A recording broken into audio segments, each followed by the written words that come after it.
Look at this old woman who will not just give up and stop trying. Your mates have already made it and you are here still trying. Just give up. They laughed at a 56-year-old widow standing alone in the market square.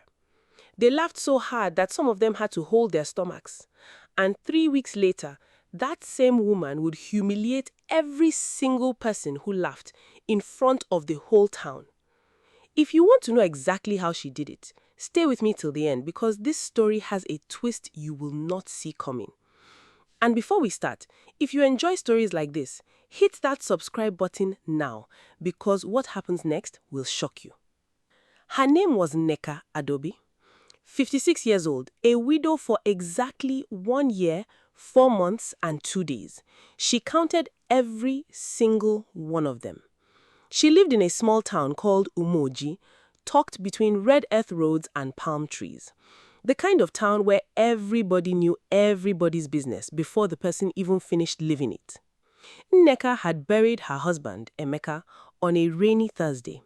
She had cried until her voice cracked, and on the very same day his body went into the ground, his younger brother, a man named Obiora, stood at the graveside and smiled. Not a big smile, just a small one. A smile that said something. Nneka noticed it. She never forgot it. Obiora was the kind of man who wore agbada to church every Sunday and shook hands like a politician. Everybody in Umoji respected him. Everybody, except Nneka. Because Nneka knew something the others didn't. She knew that Obiora had wanted her husband's land for over 20 years. And now that Emeka was dead, Obiora finally had his chance. 3 months after the burial, Obiora called a family meeting. He sat at the head of the table like he owned it. He looked at Nneka with soft eyes, the kind of eyes that lie. "Nneka, my sister," he said, his voice syrupy sweet. "You are not a young woman anymore. What will you do with all this land? Who will farm it? Who will manage it? Let me take it off your hands. I will take care of you. You will never lack anything." Nneka said nothing. She just looked at him. "Think about it," Obiora continued. "You are 56. Your strength is going. Your children have their own lives. Chiamaka is in Lagos doing her big job. Who is even coming back to help you? Give me the land and rest small. You have suffered enough." The room went quiet. Mama Beatrice, Nneka's mother-in-law, an old woman, nodded slowly, like she agreed. Other relatives shifted in their seats, avoiding Nneka's eyes. Nobody defended her. Not one person. Nneka stood up. Her chair scraped against the floor, and she said only 5 words. "This land is not for sale." Obiora's smile disappeared for a second, just a second, but Nneka caught it. And in that flicker, she saw something else. Not disappointment, fear. Why would a man like Obiora, rich, respected, powerful, be afraid of a widow refusing to sell land? That question would follow Nneka for weeks, and the answer, when it finally came, would turn her whole world upside down. 2 weeks later, word had already spread through Moji like wildfire on dry grass. Everybody was talking about that stubborn widow who refused her brother-in-law's generous offer. In the market, women whispered behind their wrappers. In the barber shop, men shook their heads and clicked their tongues. "She is too proud," they said. "Pride will not fill her stomach. Pride will not farm that land for her." Nneka heard all of it. Umoji was small. There was nowhere to hide from gossip. She walked through the market one Saturday morning to buy garri, and a woman named Ogechi, the loudest mouth in the whole town, a trader who sold pepper and rumors in equal measure, stopped her right in the middle of the road. "Nneka," she called out, loud enough for everyone to hear. Hey, is it true you turned down Obiora's offer? My sister, at your age you want to start farming by yourself? Who will help you carry yam seedlings? Your bones will scatter finish before the rainy season reach." The women around her laughed, not gentle laughter, mocking laughter, the kind that stays in your chest long after the sound stops. "You should have taken the money," another woman added. "Rest, enjoy your old age. Nobody is coming to save that farm for you." Nneka stood there, garri bag in hand, humiliation burning her cheeks. She wanted to shout back. She wanted to defend herself. But something in her, maybe pride, maybe grief, maybe exhaustion, kept her mouth shut. She simply paid for her gari and walked home, each step heavier than the last. That night, alone in the house she had shared with Emeka for 31 years, Nneka sat on the edge of her bed and finally let herself cry. Not the polite tears of the funeral, real tears, angry tears, the kind that come from somewhere deep, somewhere that had been holding on for too long. But grief does something strange to strong people. It breaks them first, and then, if they survive the breaking, it rebuilds them into something the world has never seen before. The next morning, Nneka woke up before the cock crowed. She walked to the old wooden trunk that sat in the corner of her bedroom, Emeka's trunk, the one she hadn't opened since he died. Her hands trembled as she lifted the lid. Dust rose into the morning light. Inside were his old shirts folded neatly, his glasses, a small Bible, and at the very bottom, wrapped in a faded blue cloth, a stack of papers. She almost didn't open them, but something told her to look. The first paper was a land survey document, old and yellowed, dated almost 30 years back. The second was a handwritten letter, Nneka's handwriting, unmistakable, slanted and careful. Nneka's breath caught in her throat as she began to read. The letter was addressed to her. But it wasn't a normal letter. It read like a warning. "My dear Nneka," it began. "If you are reading this, then something has happened to me and my brother has already started his move. I know his heart. I have known it since we were boys. There is something about this land he wants that goes beyond greed. Do not let him have it, not 1 acre. There is more buried here than soil. I will explain everything soon, but for now, trust no one but yourself." Nneka read the letter 3 times. Her hands were shaking so badly the paper rustled like leaves in wind. What did Emeka mean? What was buried in the land? And why had he never told her this while he was alive? She searched the rest of the trunk desperately, looking for more answers, but there was nothing else, just the survey document and that single unfinished warning. For the first time since the burial, Nneka felt something other than grief. She felt purpose. And underneath the purpose, something colder, suspicion. Obiora wasn't just trying to take advantage of a grieving widow. He wanted something specific, something he believed was hidden on that land, and he had been planning this for years, maybe even before Emeka died. Before we go further, let me remind you, if this story is gripping you already, make sure you've subscribed, because what Nneka discovers next will completely change how you see everyone in this story, even the people you thought you could trust. Nneka decided, right there in her bedroom with the morning light streaming through the window, that she was not going to sell, not 1 acre, not 1 inch. She was going to find out exactly what her husband meant, and she was going to protect whatever it was, even if the whole town thought she was a foolish old woman chasing shadows. But she needed help, and there was only one person in Umoji she trusted enough to ask, her husband's old friend, a retired school teacher named Papa Nhyangi, who had known Emeka since they were young men. Papa Nhyangi lived alone at the edge of town, in a small house surrounded by mango trees, and people said he knew more about the old land disputes in Umoji than anyone alive. Nneka visited him that same afternoon. She brought the letter and the survey document, and she told him everything. Papa Nhyangi listened quietly, his old eyes narrowing as she spoke. When she finished, he sat back in his chair and sighed a long, heavy sigh. "Nneka," he said slowly, "your husband was a good man, a careful man. If he wrote that letter, then he was afraid of something real. Let me tell you a story, and you will understand why." He told her about the land, the same land Emeka had inherited from his father and his father before him. Back in the 1960s, before the war, there had been a dispute between 2 families over that very piece of ground. Some people said there was money buried there, gold coins hidden by a wealthy trader during the colonial days who never returned to claim it. Others said it was just an old legend, the kind every village has, a story told to children to keep them from wandering into unfarmed bush. But Papa Nhyangi's eyes told Nneka he didn't think it was just a legend. "Your husband's father believed it was real," he said.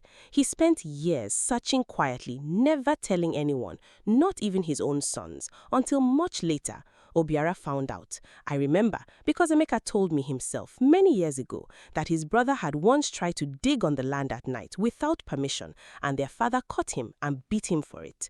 That was the beginning of the bad blood between those two brothers. Obiara never forgave Emeka for inheriting that land instead of him. Nneka sat frozen, absorbing every word. Suddenly, Obiara's smile at the graveside made terrible sense. Suddenly, his generous offer to take the land off his hand made sense. This wasn't about kindness. This wasn't even really about greed for farmland. Obiara believed there was buried treasure on that property, and he had been waiting patiently for over 20 years for his chance to get it. But why now? Nneka asked. Why is he moving now, after all these years? Papa Nyangi's face grew serious. Because Emeka is gone. Because he thinks a widow alone cannot stop him. Because he thinks you are weak. Those words lit something in Nneka's chest, a fire she hadn't felt in years. Then he doesn't know me at all, Nneka said quietly. Papa Nyangi almost smiled. No, my dear, he doesn't, but he will. Over the next few days, Nneka moved carefully, like someone playing a game where the other player didn't know she'd learned the rules. She didn't confront Obiara. She didn't tell anyone in the family what she had discovered. Instead, she began quietly visiting the land every morning before sunrise, walking every corner of it, studying the old survey markers, trying to understand what her husband and his father had known. She noticed something strange near the eastern edge of the property, close to an old Iroko tree that had stood there for generations. She didn't dig, not yet. She wasn't ready to reveal what she knew, but she marked it in her memory the way a hunter marks a trail. Meanwhile, the town's gossip about her only grew louder. People began saying she had lost her mind since her husband died, that she wandered her farm alone at odd hours talking to herself. Ogechi, the market woman, spread a rumor that Nneka was secretly planning to remarry a much younger man from a neighboring village, just to explain why she was acting strange. None of it was true, but in Umoji, truth mattered less than a good story. Nneka let them talk. Every laugh, every whisper, every mocking glance only made her more determined. She was done being the town's entertainment. Soon, she promised herself, she would be their reckoning. But Obiara was not a patient man forever, and he was not foolish either. When 2 weeks passed without Nneka softening her stance, he changed his approach. He stopped smiling. He stopped pretending to care. One evening, as Nneka returned from the farm, she found Obiara waiting for her outside her gate, arms folded, his agbada replaced by a plain shirt. A small detail, but it told her something. He had come not as the respectable uncle of the family, but as himself. Nneka, he said, his voice cold now, I have been patient with you. Too patient. You are a woman alone. You have no husband to protect that land, and soon you will have no strength either. I am giving you one more chance. Sell the land to me. I will pay you well, better than well. But if you refuse again, he paused, letting the silence do the threatening for him. You may lose more than land. Nneka's heart pounded, but she kept her face still, the way Emeka used to when he negotiated at the market, never letting his opponent see fear. Is that a threat, Obiora? She asked, calmly. It's a warning from someone who still cares about family. He walked away before she could respond, disappearing into the darkening streets, leaving Nneka standing alone at her gates with her heart hammering against her ribs. She had never seen this side of him so plainly before, and now she understood. This was no longer just about land. This was about something Obiora wanted badly enough to threaten his own brother's widow. That night, she couldn't sleep. She sat by her window staring out into the darkness toward the direction of the farm, and she made a decision. She needed proof, real proof, not just an old letter and a retired teacher's memories. If Obiora was going to escalate, she needed something powerful enough to stop him, publicly, undeniably, in front of the whole town. The next morning, she went back to Papa Ihanyi. I want to dig, she told him, near the Iroko tree. I think there's something there. Papa Ihanyi's face grew tense. Nneka, if there really is something valuable buried on that land and Obiora finds out you've started digging, he will not wait any longer. He will act.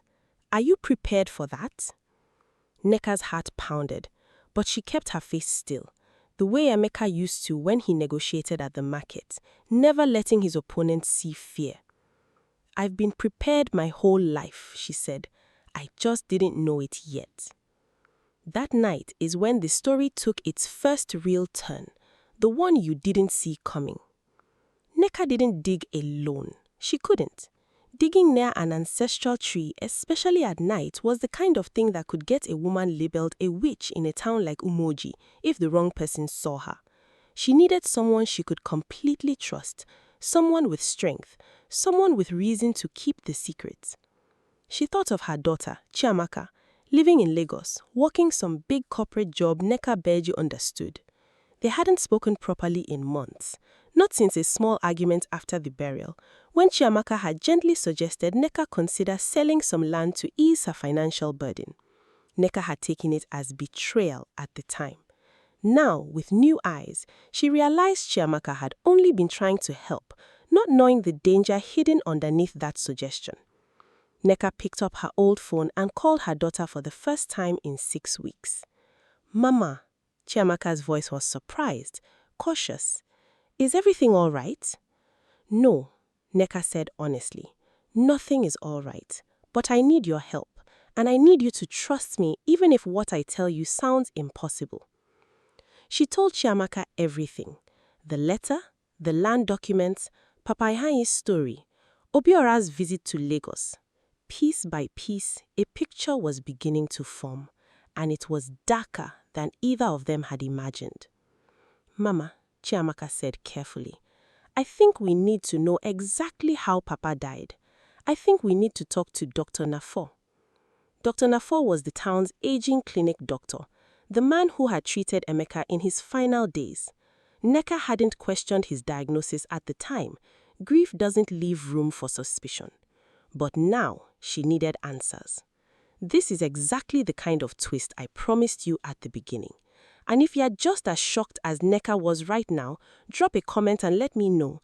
And don't forget to subscribe, because the next part of this story is where everything comes together. Chiamaka arrived in Umoji 2 days later, exhausted from the long drive but sharp-eyed and ready. Mother and daughter sat together at the kitchen table late into the night, going over everything: the letter, the land documents, Papa Ihanyi's story, Obiora's strange visit to Lagos. Piece by piece, a picture was beginning to form, and it was darker than either of them had imagined. "Mama," Chiamaka said carefully, "I think we need to know exactly how Papa died. I think we need to talk to Dr. Nafo." Dr. Nafo was the town's aging clinic doctor, the man who had treated Emeka in his final days. Nneka hadn't questioned his diagnosis at the time. Grief doesn't leave room for suspicion. But now she needed answers. This is exactly the kind of twist I promised you at the beginning. And if you are just as shocked as Nneka was right now, drop a comment and let me know. And don't forget to subscribe, because the next part of this story is where everything comes together. "Your husband's symptoms were unusual," he admitted slowly, choosing his words with visible care. "Sudden weakness, confusion, stomach pain. I treated it as a heart condition because of his age, but I confess, Nneka, some of it never sat right with me. I didn't have the equipment here to test for other possibilities. I always meant to refer him to the bigger hospital in the city, but he passed before we could arrange it." "What other possibilities?" Chiamaka pressed. Dr. Nwafor hesitated, glancing toward the door as if worried someone might overhear. "I don't want to make accusations without proof, but those symptoms, they can also indicate poisoning. Certain plant-based toxins common in this area. I never said anything because I had no way to confirm it, and I didn't want to add pain to an already grieving family with baseless suspicion." The room went silent. Nneka felt the floor tilt beneath her, the way it does in nightmares. Poisoned. Her husband might have been poisoned, and the only person with a motive strong enough, patient enough, cold enough to do it was standing tall and respected in the middle of Umoji, wearing his fine agbada every Sunday, smiling at people in church. Nneka left the clinic that day a different woman. The grief was still there, but now it had a partner. Rage, cold and focused, the kind that doesn't scream, only calculates. "We can't accuse him without proof," Chiamaka warned, seeing the fire in her mother's eyes. "If we are wrong, or if we can't prove it, he will destroy us. He has money, he has the chief's ear, he has half the town believing he's a saint." Nneka nodded slowly. Her daughter was right. This wasn't going to be won with accusations. It was going to be won with truth, laid bare in front of everyone, undeniable. "Then we dig," Nneka said, "tonight." That night, under a moon half hidden by clouds, Nneka, Chiamaka, and Papa Ihiani crept to the eastern edge of the farmland, near the old Iroko tree. Papa Ihiani brought 2 shovels and a small hand trowel, his old body moving with more energy than his years should have allowed, driven perhaps by the memory of his old friend Emeka and a debt he felt he owed him. They dug in near silence, the only sounds the soft thud of soil and distant crickets. An hour passed. Nothing. Nneka's arms ached, doubt creeping into her mind. Had she imagined all of this? Was this simply an old widow's desperate grasp at meaning in senseless grief? Then the trowel struck something hard. Chiamaka gasped. They cleared the dirt carefully, hands trembling, and revealed the corner of a small, rusted metal box, buried deep, wrapped in what remained of a rotted cloth sack. Nneka's heart pounded so loud she was sure the others could hear it.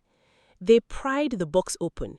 Inside, wrapped in oilcloth that had somehow preserved its contents, were old coins, not the mythical colonial gold everyone whispered about, but something almost as valuable in a different way, a stack of original land documents decades old, along with a signed statement from Emeka's grandfather, establishing without question the true boundaries and rightful ownership of the entire property, an area far larger than the current disputed survey documents showed.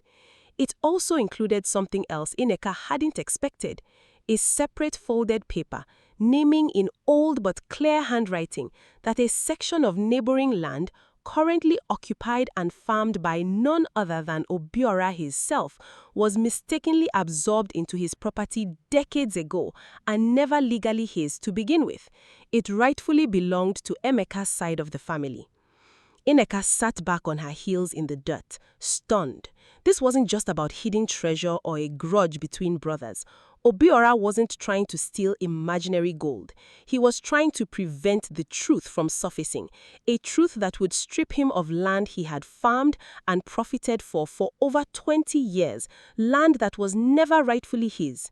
This was the real secret Emeka had been protecting, not treasure, truth. This is the moment where everything shifts. So if you're watching and haven't hit subscribe yet, now's the time. Because what happens when Nneka brings this to the town is something you need to see. They carried the box home carefully, wrapped in cloth, hidden beneath farm produce in case anyone was watching. Papa Ihiani, who had once worked briefly at the local land registry office decades earlier before becoming a teacher, confirmed that the documents, if authentic and verified, would hold significant legal weight, especially since they predated the modern boundary surveys used by the local council. But there was a problem. The current chief of Umoji, a man everyone called Ezedike, was known to be close to Obiora, some said uncomfortably close, accepting gifts and favors over the years that had nothing to do with tradition and everything to do with quiet corruption. If Nneka brought her claim straight to him, there was a real risk he would suppress it, delay it, or worse, tip off Obiora before she could act. We need a witness the whole town respects, someone Ezedike cannot ignore or silence, someone with real authority beyond Umoji. Nneka's eyes lit up. I know someone. My company works with a state land commission. I can get an independent land officer to review these documents officially, someone with no connection to this town at all. If they confirm authenticity, Ezedike will have no choice but to acknowledge it publicly in front of witnesses or risk his own reputation with the state government. It took 8 tense days to arrange. 8 days of Nneka pretending everything was normal, greeting Obiora with false calm whenever their paths crossed in the market, swallowing her rage each time he smiled that same slippery smile. 8 days of Chiamaka walking the phones from her mother's small parlor, calling contacts in the city, expediting document verification, arranging for an independent land officer named Mrs. Folashade Bello to travel to Umoji. During those 8 days, something else happened that nobody expected. The twist beneath the twist. Mama Beatrice, Nneka's elderly mother-in-law, the same woman who had nodded along with Obiora during that first family meeting, came to Nneka's house alone one afternoon. She looked older than usual, frail, her hands trembling slightly as she sat down. "Nneka," she said quietly, "I need to tell you something before it's too late." Nneka braced herself, unsure what to expect. "I always suspected Obiora had something to do with Emeka's sudden sickness," Mama Beatrice confessed, her voice barely above a whisper, thick with shame. "I said nothing because I was afraid. Obiora provides for me, you understand. My monthly allowance, my medical bills, he pays for everything since your husband's father died. I was afraid that if I spoke against him, he would abandon me, and I have no one else. I am an old woman with nothing of my own." Tears filled her eyes. "But I cannot carry this silence anymore. Emeka was still my son. I owe him the truth, even now." She revealed that on the night before Emeka fell seriously ill, she had seen Obiora visit her son's house late in the evening, carrying a small package of what he claimed was traditional herbal medicine, a gift for his brother's persistent stomach troubles. Emeka had trusted him completely. They were brothers after all, whatever tension existed between them over the years. He had taken the herbal mixture that same night. By morning, he was violently ill. Within 2 weeks, he was gone. Nneka felt something break and rebuild inside her chest all at once. Grief renewed, but now sharpened into something with a clear, unmistakable direction. She held Mama Beatrice's trembling hands, and despite everything, despite the old woman's silence that had let a murderer walk free for over a year, she found she could not hate her. Fear did strange things to people. Nneka understood that better than anyone right now. "Will you say this in front of the whole town?" Nneka asked gently. "In front of Ezedike? In front of Obiora himself?" Mama Beatrice's hands shook harder. For a long moment, Nneka thought she would refuse, that fear would win again like it always had. But then, the old woman lifted her chin, and something of the strength she must have had in her youth flickered back into her eyes. "Yes," she said, "I will." On the 9th day, Mrs. Folashade Bello arrived in Umoji in a government vehicle that immediately drew the attention of half the town. Word spread fast that a state official had come, and speculation ran wild. Some said it was about new road construction, others whispered about tax investigations. Nobody suspected the truth. Nneka requested a public gathering at the town square, the same square where she had been mocked and laughed at by Ogechi and the other market women weeks earlier.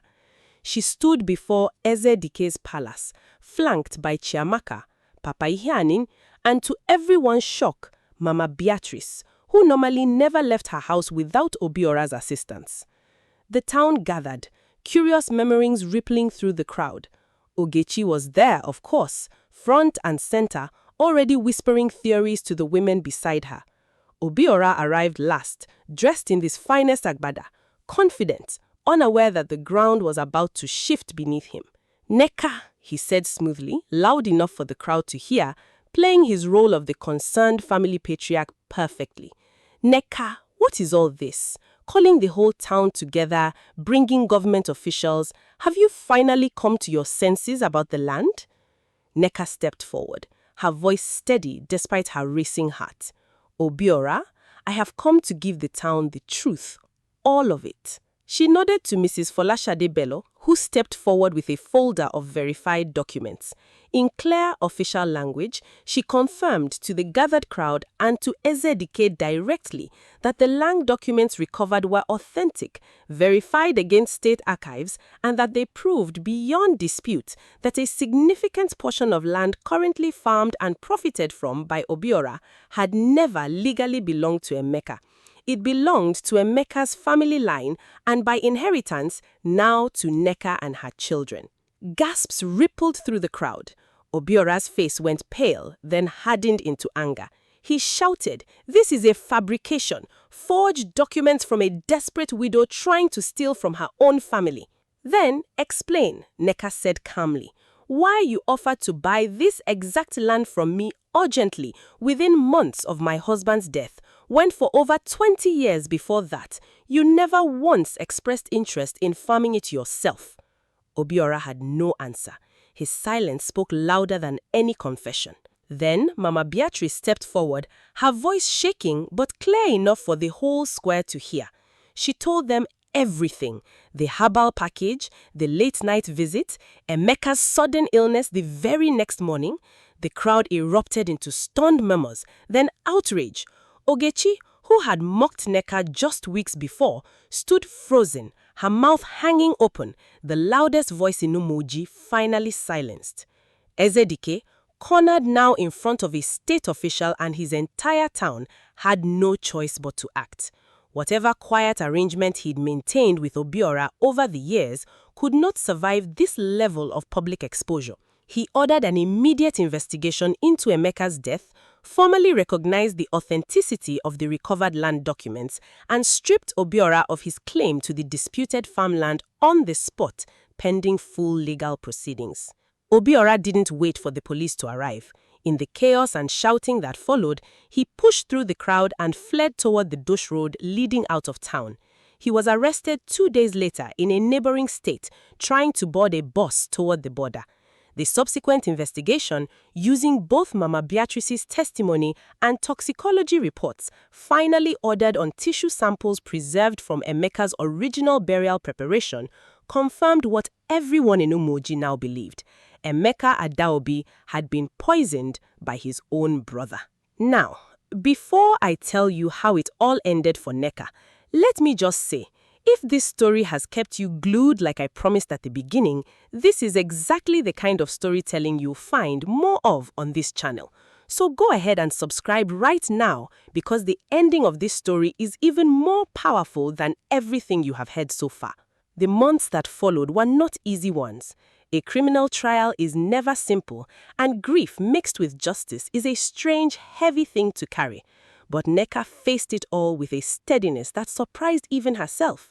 She testified, she grieved publicly and privately, and she watched her brother-in-law, once so confident and untouchable, stand small and diminished before a judge, finally answering for what he had done. The land, all of it, was legally restored to Nneka's name and by extension to her children. But more than that, something had shifted in Umoji itself. The town that had mocked her, that had called her too old, too proud, too foolish to manage on her own, now looked at her differently. Ogechi, of all people, was the first to apologize, showing up at Nneka's gate one morning with a basket of oranges and downcast eyes, mumbling words she clearly wasn't used to saying. Nneka accepted the apology graciously, though she never forgot the sting of that day in the market. Forgiveness, she had learnt, did not require forgetting. With the land finally secure and the truth of her husband's death exposed, Nneka faced a new question. What now? She was 56 years old, a widow, suddenly wealthier in land than she had ever been in her life. But land alone does not fill an empty house or an empty heart. She thought about Emeka's letter, the one that started everything. "There is more buried here than soil," he had written. She had thought for months that he meant the documents, the truth about Obiora, the treasure everyone whispered about. But now, standing on her land with her daughter beside her, and the whole town watching her with new respect, She understood he had meant something else entirely. He had meant her strength, her resilience, buried beneath years of being underestimated, dismissed, told she was too old, too weak, too finished to matter. He had known, even before she knew it herself, that there was something powerful buried inside her, waiting for the right moment to rise. Nneka decided not to simply farm the land quietly and live out her days in peace, though she certainly could have. Instead, she did something nobody in Umoji expected.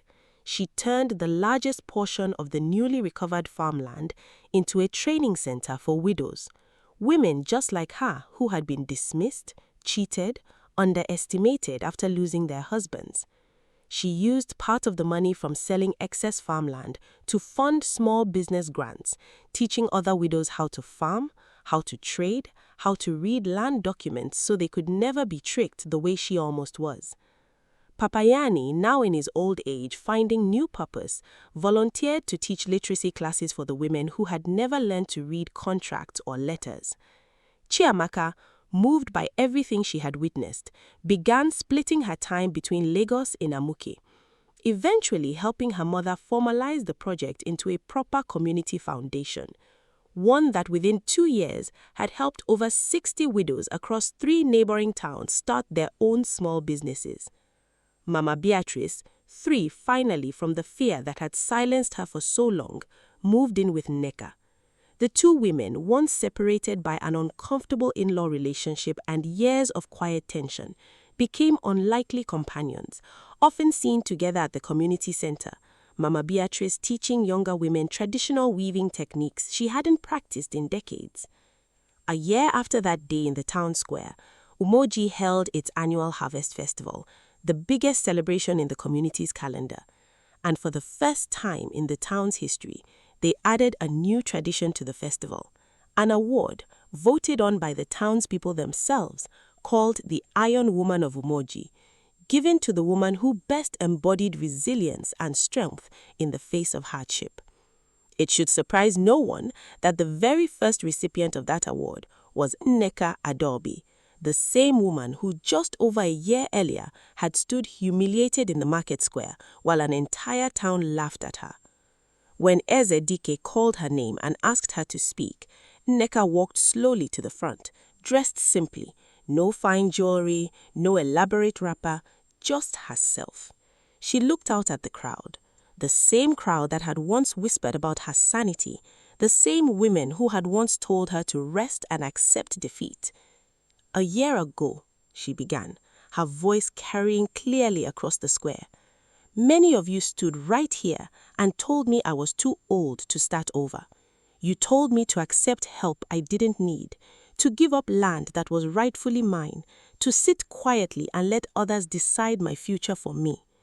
She paused, letting her eyes move slowly across the crowd. "I want you to understand something. Age was never my weakness. Being underestimated was my strength. Because when the whole world expects nothing from you, they stop watching closely enough to stop you." The crowd was silent, hanging on every word. "My husband left me a letter before he died, though I didn't understand it until much later. He wrote that there was more buried in that land than soil. He was right. But it wasn't gold, and it wasn't old documents either, though those mattered too. What was truly buried was inside me the whole time, a strength I didn't know I had until I was forced to find it. I want every widow standing here today, every woman who has ever been told she is finished, that her best years are behind her, to hear me clearly. You are not finished. You are just beginning if you choose to be."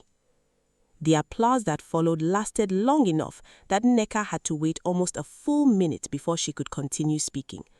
Ogechi, standing near the front, wiped tears from her eyes, clapping harder than anyone else. Nneka Adaobi did not simply survive what happened to her. She rebuilt herself from the ashes of humiliation and grief into something the entire town would remember for generations. A symbol that starting over has no age limit, that justice, however delayed, still arrives, and that sometimes the very people who try to bury you underestimate exactly what you're capable of digging back up. If this story moved you the way it moved me while I put it together, do me a favor, hit that subscribe button right now, because there are so many more stories like this one waiting for you. Stories about ordinary people finding extraordinary strength when the whole world tells them to give up. Drop a comment below and tell me what part of Nneka's story hit you the hardest. Was it the letter from her husband, the betrayal by Obiora, or the moment the whole town finally saw her for who she really was? I read every single comment, and I would love to hear from you. Because here's the truth this story leaves us with. Nobody gets to decide when your story is over except you. The world may laugh, the world may doubt you, the world may even try to bury you quietly, patiently, the way Obiora tried to bury the truth about that land. But some things refuse to stay buried. Strength refuses to stay buried. Truth refuses to stay buried. And so did Nneka Adaobi. Thank you for watching all the way to the end. If you want to see more stories like this one, subscribe, turn on notifications, and I will see you in the next story.